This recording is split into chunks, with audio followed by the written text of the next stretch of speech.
Teringat ketika berdiskusi dengan mitra saya yang menceritakan bahwa dia mendrop sebuah proyek besar di Siak karena masalah financial closing atau tidak dapat dukungan funder. Saya bertanya, loh proyek Siak emangnya nggak ada strategi lain Pak tanpa pinjaman? Cari mitra gitu? Sulit cari pinjaman di zaman sekarang Mas. Demikian dia menjawab. Swasta murni kalau Greenfield Company sulit bergerak. Tahun kemarin bukannya ada dengar-dengar kamu ke Tiongkok cari pembiayaan? Saya mulai menyelidik. Nah ini kalau ke Tiongkok kembali ke masalah idealisme, bukan ke masalah uang. Sudah taken, sudah DP, saya balikin semua. Nggak bisa aja pokoknya. Tadinya saya berpikir dengan siapapun bisa berbisnis. Namun ternyata ketika bolak-balik ke Tiongkok, kesimpulan saya satu, demi nasionalisme saya tolak dan lebih baik nggak saya jalankan proyeknya. Loh kok begitu ekstrim banget sih bos? Saya bertanya kemudian. Begini katanya menjelaskan, saya dengan orang Cina berbisnis tidak masalah. Sekali lagi, berbisnis dengan Chinese tidak masalah. Yang saya mundur adalah berbisnis dengan BUMN Tiongkok, berbisnis dengan negara Tiongkok. Dengan mata kepala sendiri saya melihat dan memahami setelah bolak-balik dengan mereka dalam 1 tahun terakhir ini. Pertemuan demi pertemuan, diskusi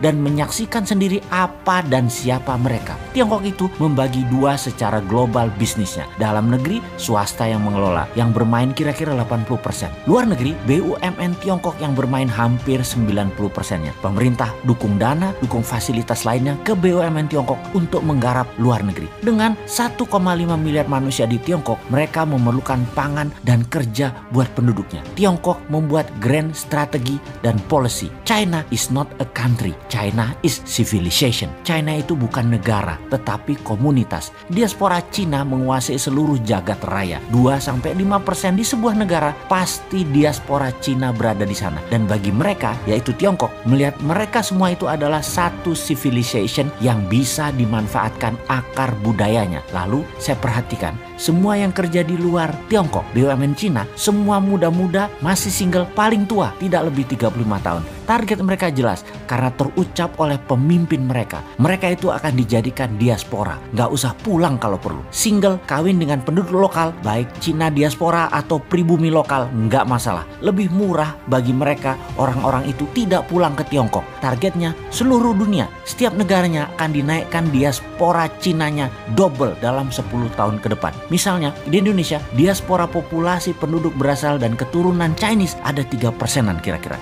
Dalam 10 tahun akan menjadi 6% dari jumlah penduduk. Ini mungkin banyak yang tidak percaya informasi seperti ini. Ini strategi Tiongkok. Ini bagian dari obor One Belt One Road. Yang 3% itu saudara kita. Tapi yang baru itu mesin perang. Dan akan tidak nyaman saudara yang sudah berpaspor hijau dari sejak lama. Namun itulah taktik perang ekonomi dan hybrid war ala Rusia Morishkova 2.0. Strategi ini dipakai Rusia untuk mencaplok Crimea. Negara berdaulat itu diambil Rusia. Dunia hanya bisa diam. Semua orang yang bekerja di BUMN Tiongkok di luar negeri telah mengikuti semacam wajib militer. Mereka terdidik secara militan dan militer. Dengan pengetahuan ini, saya putuskan saya tidak akan berbisnis dengan BUMN Tiongkok. Ini sama saja dengan menjual bangsa, menjual negara, menjual NKRI. Lebih baik proyek saya tidak jalan daripada bangsa Indonesia tergadai. Dan sekarang saya jadi bingung dengan pejabat yang malah memfasilitasi Tiongkok masuk. Lalu BUMN Indonesia